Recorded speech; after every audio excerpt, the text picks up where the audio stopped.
Questões de Família, com José Eduardo Coelho Dias.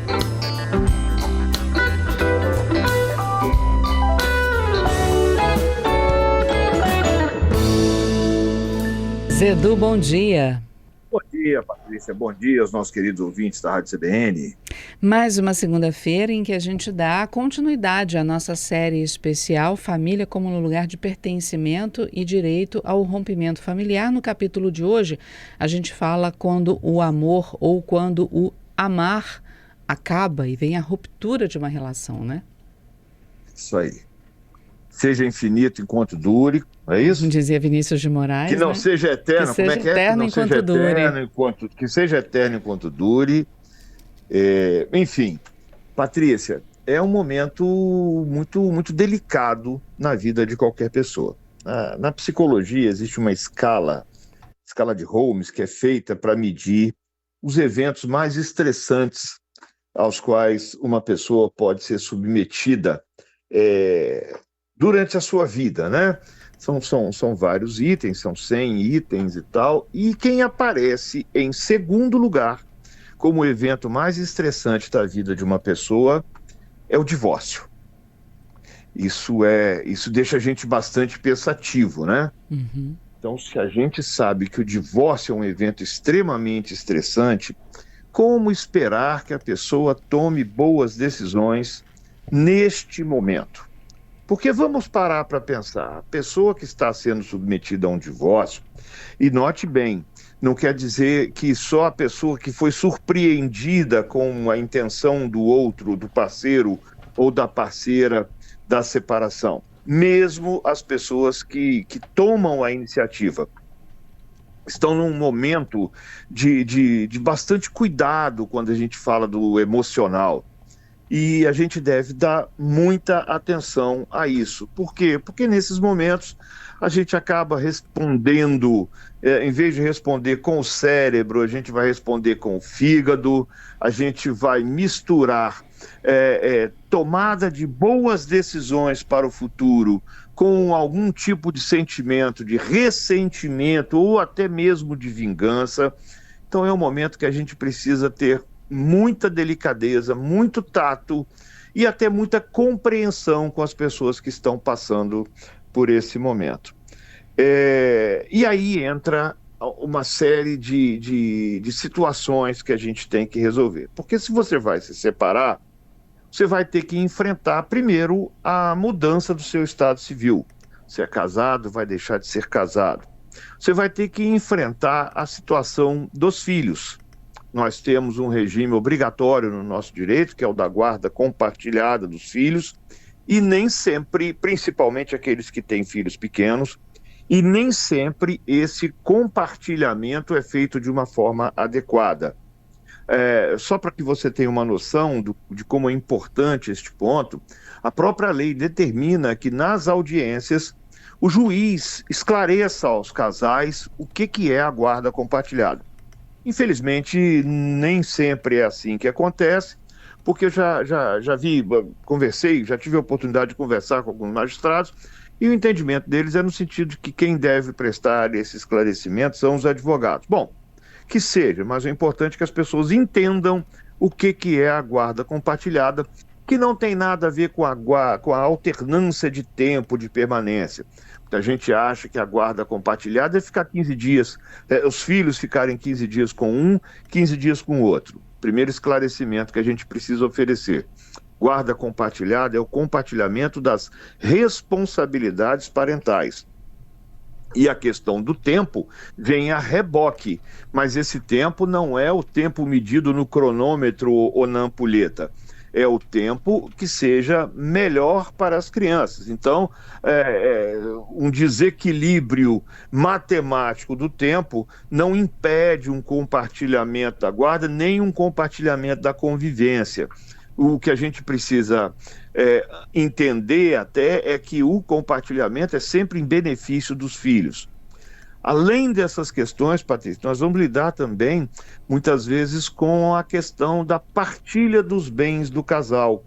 E isso é sempre muito problemático. Volta e meia nós nos deparamos com o caso de pessoas com pouco patrimônio e que aquele patrimônio é utilizado até como sobrevivência do casal. Eu posso dar um exemplo, um casal que tenha, por exemplo, uma renda baixa e um apartamento pequeno para dividir. Os dois decidiram pela separação, um dos dois vai ter que sair daquele imóvel, né? Só que muitas vezes colocar aquele imóvel à venda não significa ter dinheiro para comprar 2 apartamentos menores. Então, percebe que é uma série de circunstâncias Sim. que acabam embaraçando, dificultando, e o próprio desfazimento dos laços sociais, né? Com quem ficam os amigos? Também temos que fazer essa pergunta. E os parentes? E agora? Como é que vai ser a relação com os parentes? Então, esse momento do fim é um momento muito complicado e que a gente precisa ter muita atenção e muita compreensão com as pessoas. E o que a gente recomenda? Calma, paciência e terapia. Terapia é essencial para esses momentos, sabe, Patrícia? Pois é, e é difícil às vezes, né? Porque qualquer palavra dita de uma forma, num tom diferente, já pode causar todo um efeito onda, né? Que vai aumentando e terminar nesses sentimentos que você falou que devem ser evitados, né? Como o rancor, a mágoa, ou até mesmo chegar à vingança.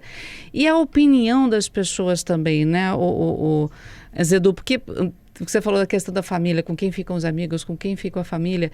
Tem sempre, às vezes, tem sempre aquela pessoa que dá aquela instigada, que dá, não, você tem que fazer assim, você tem que fazer assado, não, procura seu advogado, não dá mole não. Isso não ajuda também, mas como é que você não dá atenção a essas pessoas que fazem parte do seu círculo? Infelizmente, nós temos algumas pessoas com um nível de maldade muito grande. São pessoas que não querem o bem, a felicidade daquele amigo, daquele familiar. Querem, como a gente diz no popular, ver o circo pegar fogo. E às vezes ficam passando orientações equivocadas para as pessoas. E isso é muito ruim. Isso é muito ruim. Porque começam a revelar segredos, começa um verdadeiro inferno na vida de uma pessoa que está vulnerável, porque é difícil você passar por um processo de divórcio sem apresentar esse estado de vulnerabilidade, né? E aí você fica carente, você fica precisando de um apoio, você está disposto a ouvir e a comprar qualquer manifestação de alguém que se apresente como um amigo, como um apoio.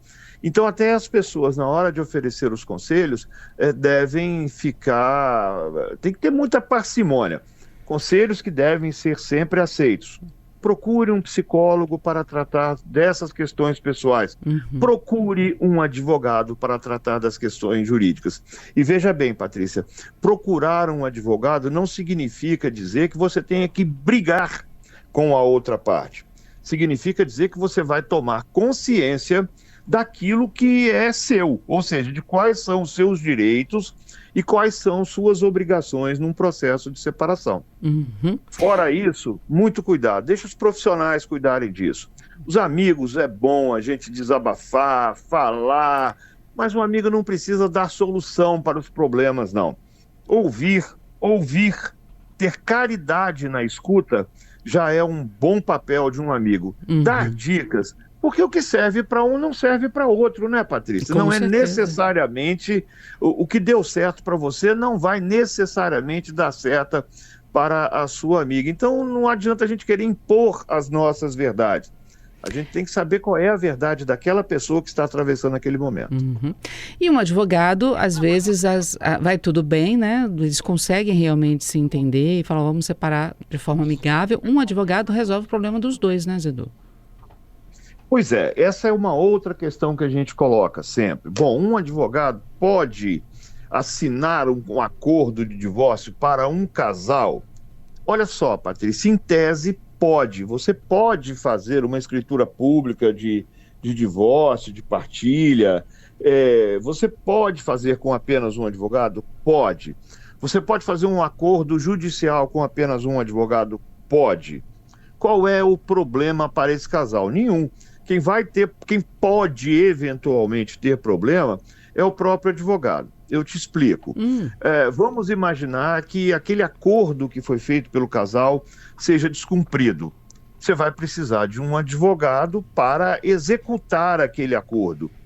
E aí, embora o Código de Ética não preveja explicitamente a situação que eu vou falar, é uma coisa que a gente precisa pensar bastante. Se eu fui advogado dos dois naquele processo, ao mesmo tempo, presumo que eu tenha sido imparcial. Como é que eu vou ter agora condições de entrar executando um acordo contra aquele que acabou de ser meu cliente? Os advogados acabam se colocando, quando fazem o acordo, um só assinando, acabam se colocando nessa situação. E tem um outro detalhe que a gente precisa pensar. Você não escolhe advogado por sorteio ou por antigamente, vou falar uma expressão de antigamente, pelas páginas amarelas. Você escolhe um advogado com base na confiança e nas referências que você tem. E normalmente o que acontece é que um dos integrantes do casal procura aquele advogado primeiro e marca a consulta.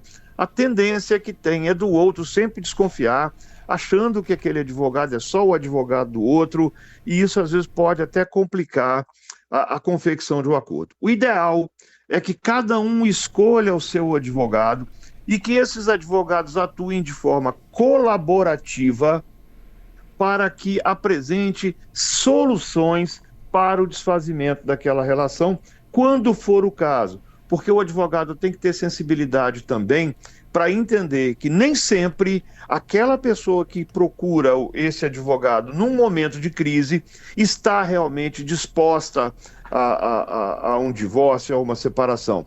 E nós já nos deparamos com alguns casos em que a pessoa procura o advogado e depois de conversar com o advogado, resolve mudar de opinião e continuar casado e ter um casamento efetivamente feliz, porque ninguém merece também um casamento ruim, né? É verdade. A gente já está indo para o repórter CBN, Edu, mas eu tenho uma última pergunta aqui. O ouvinte pediu para não ser identificado. Me separei de corpos da minha esposa e a gente se dá muito bem assim. Inclusive não entramos com papelada de divórcio. Isso pode trazer algum problema no futuro? Vai depender. Se tiver patrimônio, por exemplo, se um depender do outro pelo Estado Civil para assinar algum documento público, pode gerar algum tipo de confusão, tá? Porque é uma mudança no seu registro civil. Então, se você precisou vender um bem, você vai precisar da assinatura do outro, tá? Entendi. E outra coisa, o divórcio hoje está tão facilitado, se já está tudo resolvido, vai lá, faz a documentação. É bem mais simples do que já foi um dia. Show. Segunda-feira a gente volta com mais série especial sobre família, né? É isso aí. Estaremos de volta aqui, se Deus quiser. Obrigada, viu, Edu? Uma excelente semana para você. Para todos nós. Até lá.